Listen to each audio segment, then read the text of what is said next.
Our next speaker is a member of the Clarksburg community and has been an active participant in the Relay for Life at Clarksburg since the beginning in 2009. Please join me in welcoming Mr. John Moore.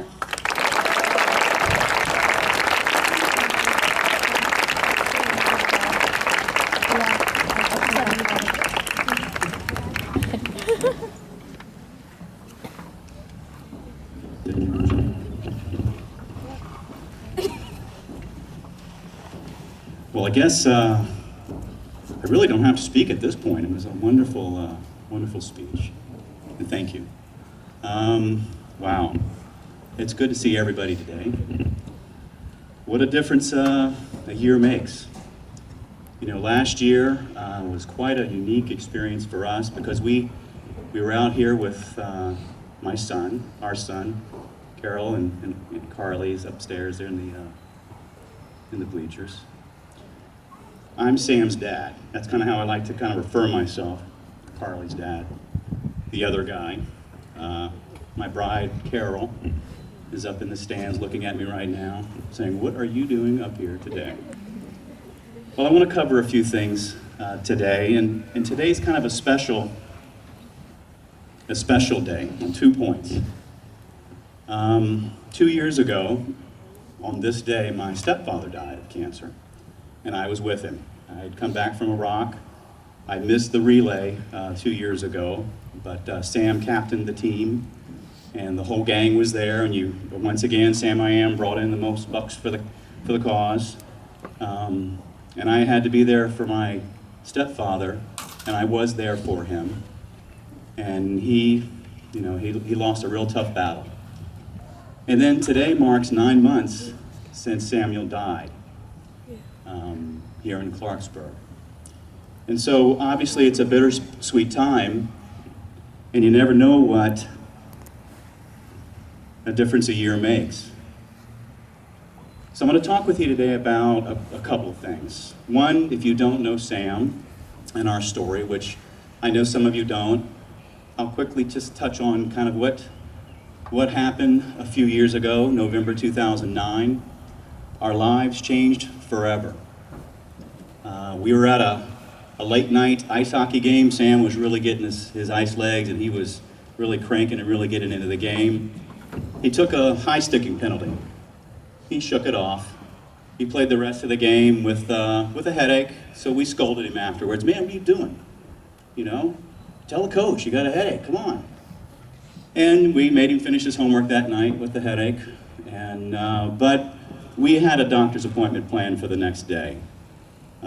We thought it was a concussion, maybe not. And then we went to the imaging center up at Shady Grove with Kaiser Permanente. And after the MRI was completed, the technician came out, and he called Carol and Samuel and myself back to the consult room, and he looked pretty frightened. And he immediately said, "There's bleeding on the brain. We've dispatched an ambulance. You're going to Children's." Now, Samuel was 12 years old at that time. He was a punk kid, right? Just a little kid. At least I thought. Boy, was I wrong. That moment, I saw a remarkable thing happen. The grace, the strength, the calm, the courage. It was remarkable. He just said, "What does this mean?" And Carol and I both said, "We don't know. But we're going to be there, and we're going to be with you, and we're going to be together." And so for the next 2 days, Sam underwent, a lot of tests. We went right into pediatric ICU. He walked in, much to the shock and surprise and almost horror of the pediatric intensive care staff, because you don't walk into that facility. And he was joking and laughing and wanting to watch TV, and just an amazing sense of calm. But Sam was getting prepared for brain surgery. They were going to remove the tumor. We didn't know this tumor existed. The high sticking penalty actually it caused that tumor to rupture. Thank God it did, because we probably would have lost Sam that year. That's the miracle. Because the miracle what we got was time. We got precious time, and we didn't know it. And so we went through that, first few days. He had a marvelous surgery. He was up within hours, getting up out of the hospital bed, just determined. We saw an amazing strength be revealed. Before, he was my little kid. He was my boy, 12-year-old punk kid, right? But I saw a man be revealed before my very eyes. What a gift. What a gift that was for me, for my bride, Carol. And so we knew that ice hockey was out, right? Our lives were, hey, wait, this is a little blip, right? We're just in our normal churn of life and how we're going to be doing things. But we knew probably ice hockey is going to be out. And we're going to have to break that news to Sam. Can you believe that? That was the worst news we thought we were going to have to break. But we did, and eventually. And we had a whole series of doctors. We spent Thanksgiving that year in the hospital. And what a Thanksgiving day it was.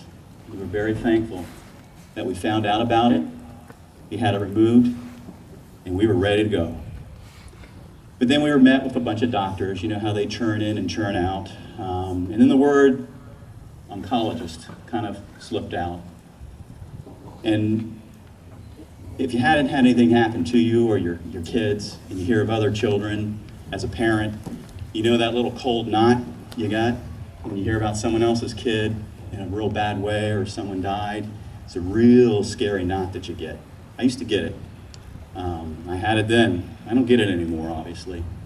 But we knew something was on the horizon. So we got the results, and he did have it was cancer. It was a malignant brain tumor. It was a PNET. I won't go into the 57-letter term, but it's something that normally doesn't happen in older kids. But the prognosis is good, and they proceeded to prescribe a very, very aggressive treatment for Samuel. Very high dose radiation, very intense radiation, and then very, very high dose chemotherapy, and it was inpatient hospitalization. And so that took us on a real tough journey.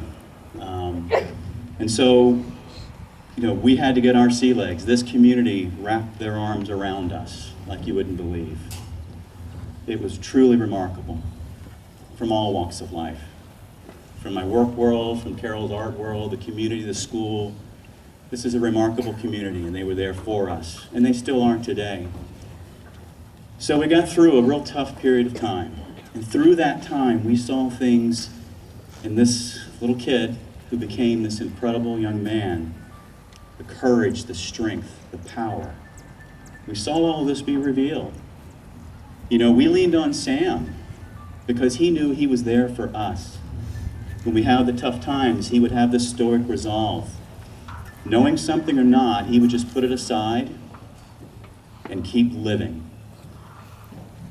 And so we had a period of time where after the treatments, the prognosis was good. He went into remission. We kind of slipped back into life, though, kind of a bit. We got back into things. Sam got back into scouts. He got back into karate. He got back into a lot of things. It was truly remarkable. We were given another gift.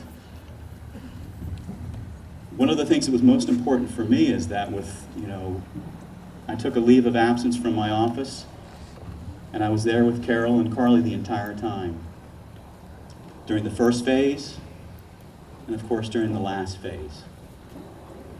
We had a lot of relays, we had a lot of events, we had a lot of fun, we had a lot of parties. One of the things that we did throughout this time, I started a Caring Bridge page, and I think many of you know what those are. It's like a blog.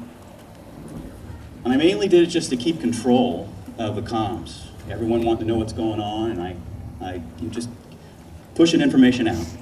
And then it became something different.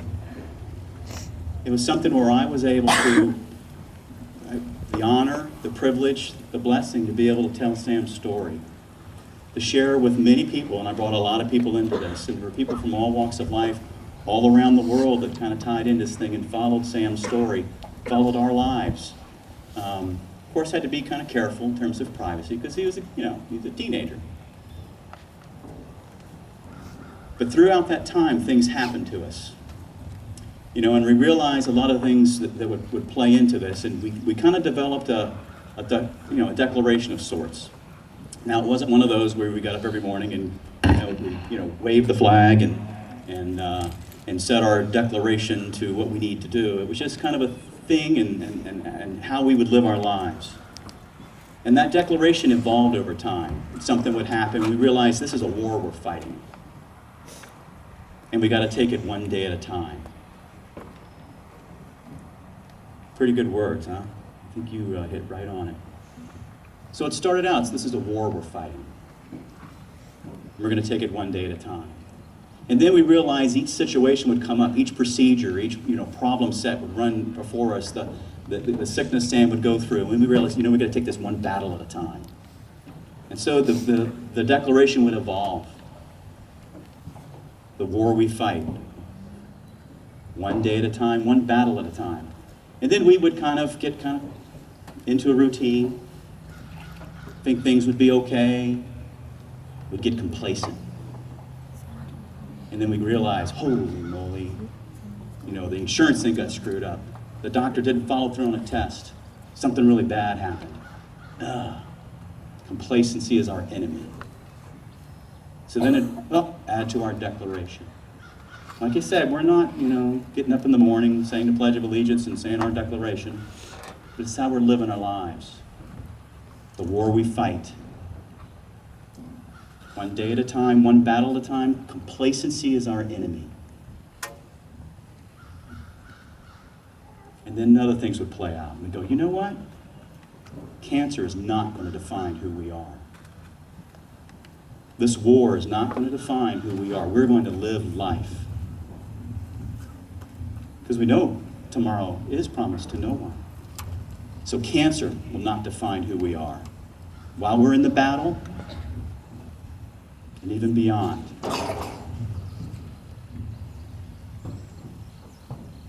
So we go on. And we have fun. We do things. We go places. We travel. We got to deal with all the procedures and the process of things we've got to deal with. And all along, Sam is just plugging away. He's doing amazing things. Surprising everybody. Learning new things. Obviously he's a musician. He's a band, he plays the bass. Get back into scouts. It's karate. He took on the Rubik's Cube, and I don't know if you know how to do a Rubik's Cube, but I'll tell you what, there's a bazillion kind of Rubik's Cubes out there, and he knew how to do them all. They started a club, and now they're like monster cubers, and they can do them in seconds. Sam just knew how to do it. So we think about it will not define who we are. And you know what? Here's another one. We're in control. At least so we thought. But we're in control about how we respond to things. We control how we react to things, the things that come upon us and hit us. But ultimately, we're in God's hands. So we add that to our declaration. The war we fight, one day at a time, one battle at a time. Complacency is our enemy.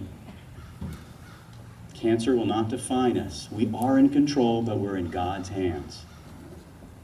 Wow. And so we plug on, and we move, and we get through. And we had that remarkable year. It was probably a year and a time that we had to recharge because we had the most difficult battle ahead of us. A very treacherous and a very scary one. And so it was July 2011. I got a phone call. Carol has spidey senses. She knows things. And she knew. The doctors didn't know, she knew. Remember, complacency is our enemy. And the cancer was back. And it was back in a real bad way. And this time it was a GBM. And it's a pretty deadly one to have. And especially with reoccurrent. But you know what? The last thing that we added to our declaration is never stop fighting. And Sam added that one. Never stop fighting. And so we did a lot of things We had a lot of very different experiences during the second phase. There's a lot of experimental treatments. And it took a toll on Sam this time around. But he never complained. I can only hope and pray if I ever face anything like this, I can go halfway and meet what he did. Never stop fighting. And so when you think about this declaration, I think about, wow, that's not really a declaration when you're fighting a war or dealing with trials and tribulations. It's a declaration for life. You think about all of those things, how you respond in life. You take life one day at a time. Okay, maybe it's not a battle. Well, maybe it's just a trial or tribulation. Maybe someone at school's getting in your business and you don't like them and there's a bully. All right, that's a battle, but you take it one day at a time, right? And you take that one battle at a time. Hey, wait, take cancer out of the equation. Put a blank there and say, insert your problem here. Don't let those problems define you, right? Think about everything that goes on in your lives, whether you're a kid in school, or mom or dad dealing with your kids who are just not, doing what they're supposed to be doing, right? You're flipping and flapping, you're starting to freak out, right? Grades maybe not. Don't let it define you.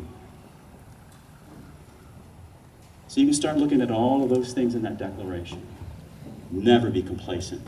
Never be complacent with life. Never be complacent with anything that we have in our lives. The gifts that we're given, wow. Complacency is truly an enemy. And I think one of the things you say, never stop fighting, Sam taught us to never stop living. Sam knew his fate. Sam knew his fate. When we were here a year ago, we were on borrowed time. They told us Sam had 6 months to live. Now, if y'all remember Sam out here, he did, several miles. Goofing around, having fun, playing Frisbee. He even met up with his old sensei, Jake, and they went right out there and he broke a board. It's in his room. A few months before he died, he went skeet shooting with one of his bubbas. Went skeet shooting. Never stop living. Wow. My little punk kid taught me that. Huh?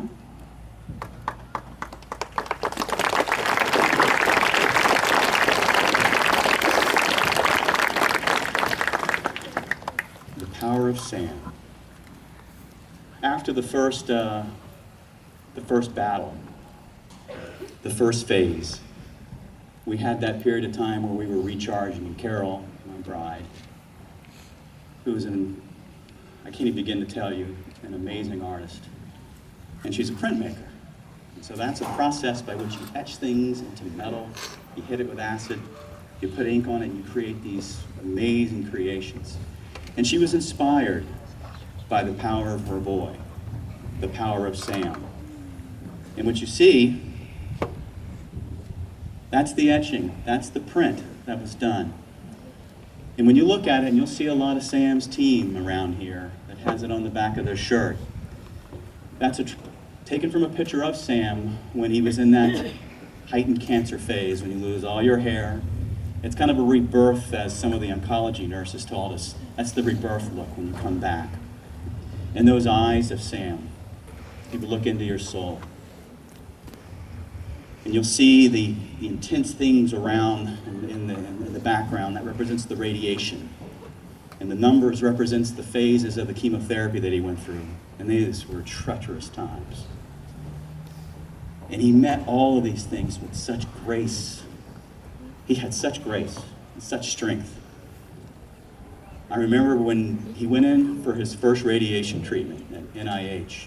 And they have this mask that they form fit to your face, and they lock you down. And he was there for quite a few hours. And it was one of those weak moments. I had a pity party, and I was boo-hooing when I walked out there, because I left this very scary place. And I left my 12-year-old boy there. And he was locked in. He was there for hours. And so God definitely got upset, but my bride was there with me. And then an hour or two, or maybe 3 later, They went in to get Sam, expecting the worst, right? And they unlocked him. He popped up. He goes, "Man, I'm glad that's over. Let's go get some food." Huh? I knew we were going to be okay. That little boy became a man. And though Sam is not here in our presence today, I know the man that he became. Not many parents get that right away. Some people have to struggle for many years. They get to see it, huh? Wow. So the power of Sam. So that's where it was created. We watched it. We saw it within him. And then the power of Sam kind of turned into something different. It turned into something where people around us started doing things. And watching out for each other, taking care of stuff, and coming together for causes that were greater than themselves. And you start thinking of all the things, the relay activities that we did, the fundraising and the events that the Scouts did. And then the activities at the middle school, Rocky Hill, right over the hill, no pun intended, huh?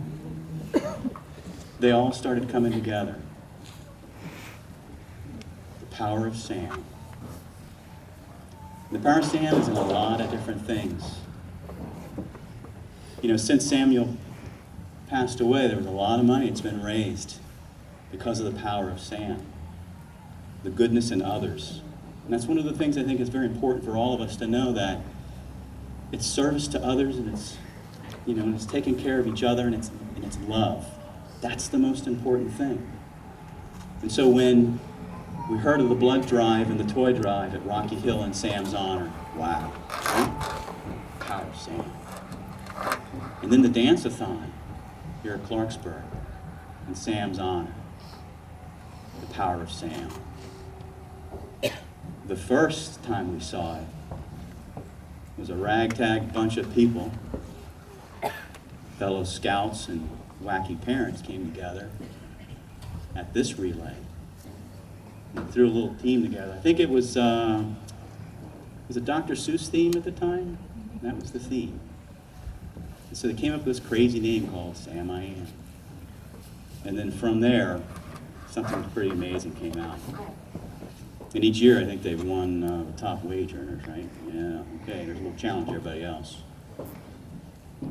And I think each year, Sam maybe tipped the scales and brought in the most cash himself. And then I saw something else. I saw my daughter.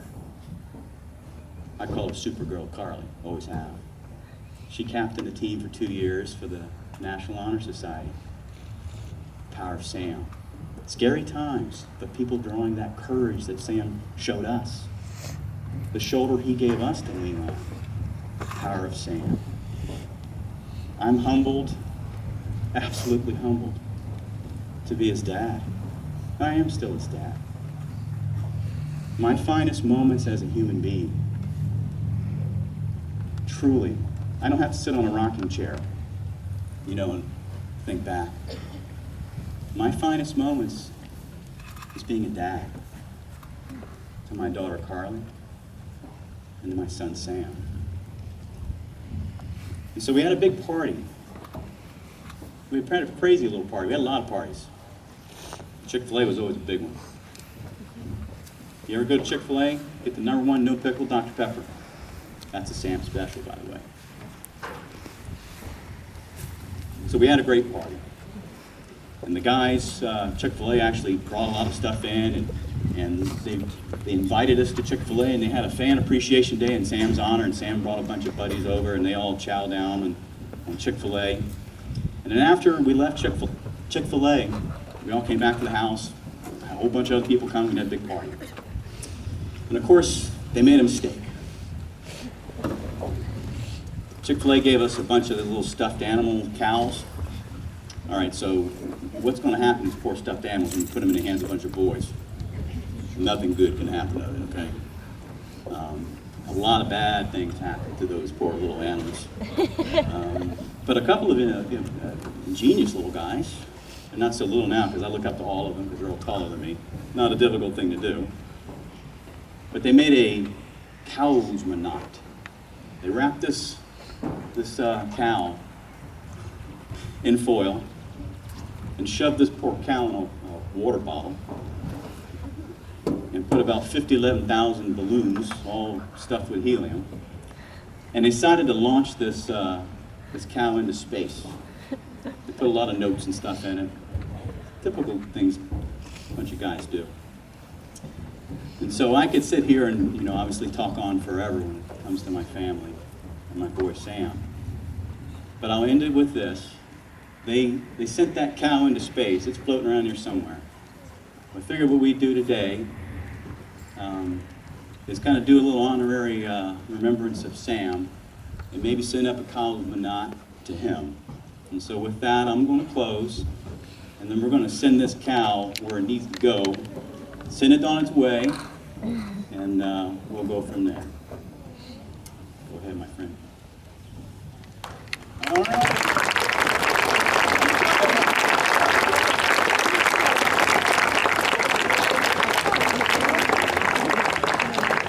Thank you for your time. Thank you for being here. Never stop fighting, obviously, but never stop living. Have fun out here tonight. You know, I think it's going to be nice and cool. I remember years past, it's been real hot and sweaty. This is better, huh? Never stop fighting. God bless all of you, and I'm going to turn it over to Hillary. Take care.